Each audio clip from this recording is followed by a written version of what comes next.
Hi, I'm Tom, or Awesome Source 1.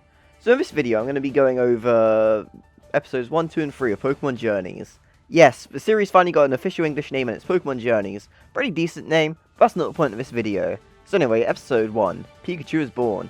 So this episode is a prequel for the entire Pokemon series, focusing on the Pichu that will eventually become Ashes. We also get to meet the young Go and Kaharu, which eventually leads to Go seeing Mew battle a Nidoking at Professor Oak's summer camp. This gives him a future goal of wanting to get Mew, and Kaharu also seems a lot less prickly than she is later in the series, and I think it effectively introduces them. So Go's plot sort of intertwines with Pichu's as Go chases Mew, and leads to the Kangaskhan baby that Pichu is friends with, as it falls off a cliff looking for Mew. As both Pichu and the baby Kangaskhan grow, the adult Kangaskhan starts to struggle a whole lot more. Despite being sad about leaving, Pikachu reminisces on the good times he had and evolves, and then we go back over Ash and Pikachu's first meeting. So I think it was kind of cool to have Pichu become friends with the Kangaskhan and kind of be adopted by them, because as the episode starts, Pichu is kind of lonely. It sees loads of Pokemon together in like big packs, and you know, it's not a part of one. It's pretty cool. So I think it overall is actually a really cool start to the series. It introduces a new character in a way that felt natural. Plus we got some idea of what Pikachu was doing when it was wild, which wasn't the most necessary origin, but getting extra lore about beloved characters is fine by me. There's also some slight setup for Professor Sakuragi in this episode, as Professor Oak talks about him, after meeting Go and talking to Kaharu, which is quite cool. Anyway, so yeah, this was a decent start to the series. Episode 2. Ash and Go. Aboard Lugia, they go. So it starts with a great callback to the start of the anime in general, with Ash oversleeping when he was supposed to be going to the lab. As soon as he's there, Oak mentions a new lab in Vermilion City is opening. So Oak, Ash, and Delia all head out to the big city. So Ash sees Yamper and grabs it, getting fried, but Yamper and Pikachu become pals. As Kaharu returns from school, there's a super funny scene where she scoots past Ash who's out on the ground. So with Sakuragi we kinda get the usual professor talk that you would get when you start a Pokemon game, but he also outlines the goal of his lab, which is knowing Pokemon to know the world, for a better world, which is quite nice. And Kaharu is waiting for Go, which reveals he's not going to be there as agreed, because he thinks he'll have a fateful encounter. Go and Sakuragi both hypothesize that something will be showing up. Oak seems to agree that something big is about to happen, then everyone rushes off to the Vermilion City port. So there's a fun moment where Ash runs into a Snorlax, probably in reference to the Snorlax by Diglett's Cave in Heart Gold and Soul Silver. And then when Go's countdown expires, nothing happens aside from a Psyduck showing up.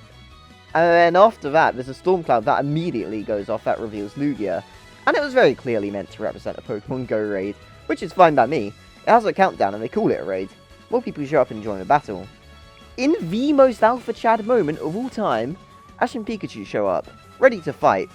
Lugia runs away, but Ash follows, and at the same time, Go is chasing Lugia. They both jump onto it and meet each other. So Go takes some video on the back of Lugia. In a beautiful experience, Lugia takes flight up into the sky, then dives down and uses a hydro pump to go reduce the impact for Ash and Go, as they go into the ocean. Ash also hears Lugia say something. So the two boys become friends as Lugia takes them above the land, and drops them somewhere safely. The boys talk about going anywhere and meeting any Pokemon, then there's a fun joke about them not knowing where they are to get back. So when they go back, Kaharu gives Go some handouts, and he darts off to show his footage to Oak and Sakuragi. Sakuragi is impressed with what Go had collected, and finds Ash's experience on Lugia to also be interesting. He offers both of them to be lab assistants. The obvious issue Ash has is that he has to come to Pallet Town each day, but Sakuragi has a spare dorm room, and Ash and Go in the most adorable 10-year-old thing ever. They fight the top bunk, which is great. So as the day comes to a close, Go is given the choice of all 3 Kanto starters, as it's time for his trainer debut.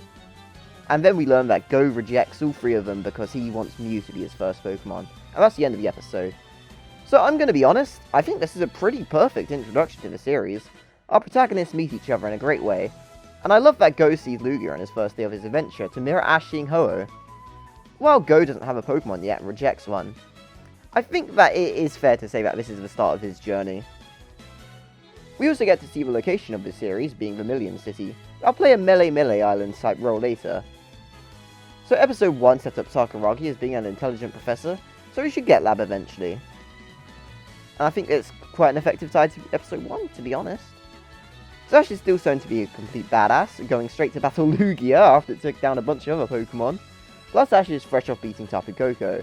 It reaffirms his Pokemon Master goal too, showing that just because he's a champion doesn't mean he's a Pokemon Master. So honestly, I rate this episode a lot. While the Pichu episode isn't as good an introduction to this series as this is, it did have a setup that works for the benefit of this episode. Definitely great. Episode 3, the oh-so-mysterious Ivysaur. So Ash and Go are more settled into life at the lab, and we get to see Mr. Mime as more of a mime. Sakuragi arrives and introduces Renji and Kakuna to the boys. There's an outbreak of the Bulbasaur line in the city, and just before they head off to investigate, Sakuragi gives Ash a smartphone, and gives them both a Rotom to stay in their phones. So before going into the next session, I just want to point out how sick this job is, man. They get free accommodation, free food, and free high-tech phones. That's amazing. So after the opening, Team Rocket are in front of Giovanni, who asks them some questions about Team Rocket, and then entrusts an ultimate weapon to them. Ash and Go are out in the city watching a bunch of Ivysaur, and Officer Johnny alerts them to Team Rocket being spotted. So there's a bit of conflict between Ash and Go, which is a good setup, as Ash wants to help out an Ivysaur get over a wall, while Go doesn't, so Ivysaur can overcome it himself. Go thinks that Ash may not actually be a friend. So Ivysaur climbs the wall with Vine Whip. Ash follows with ease while Go struggles a bit more, showing that there's a bit of a difference between the two. And then they see a gym under construction, which is another Pokemon Go reference since it looks like a Go gym. The Ivysaur and all the Bulbasaur are headed there, since it was made on a grassland that was once present. So Ash has a better idea of how the Bulbasaur and Ivysaur are disappointed by what's happening to them, while Go doesn't. Again, highlighting a difference between the two. As all the Pokemon climb, so does Ash, and Go follows, but still struggles. So Ash helps him out. Then Go helps Ash. Then Ash helps Go again. Despite having some beef, they work well as a team. So Ash and Pikachu start hanging out with the Bulbasaur and the Ivysaur, which Go looks weirded out by, but Go does join in and they have a nice time. So Team Rocket show up to steal all the Pokemon, and Go's reaction to him is more excitement than anything else. Team Rocket's new intro is really cool looking, I dig that a lot, and Pikachu frees a Pokemon. And Team Rocket want a fight, so a Pelipper shows up and drops a gacha machine with Pokeballs in them. And then they send out a Gyarados and Tyranitar to use against Ash. Pikachu does get a little overwhelmed from fighting 1-on-2, but the Ivysaur help out. So Pikachu and Ash stand defiant in the face of Tyranitar and Gyarados' Hyper Beams, as they're about to attack the Ivysaur. Ash and Pikachu fire off a Thunderbolt that overwhelms the two powerful Pokemon and launches Team Rocket away. Go is absolutely moved by the display of friendship and bravery from Ash and Pikachu. So all the Pokemon evolve and a pollen is spread, and Ash calls back to one of Go's lines about the strength to live. They return their findings to Professor, and Go and Ash reaffirm their friendship.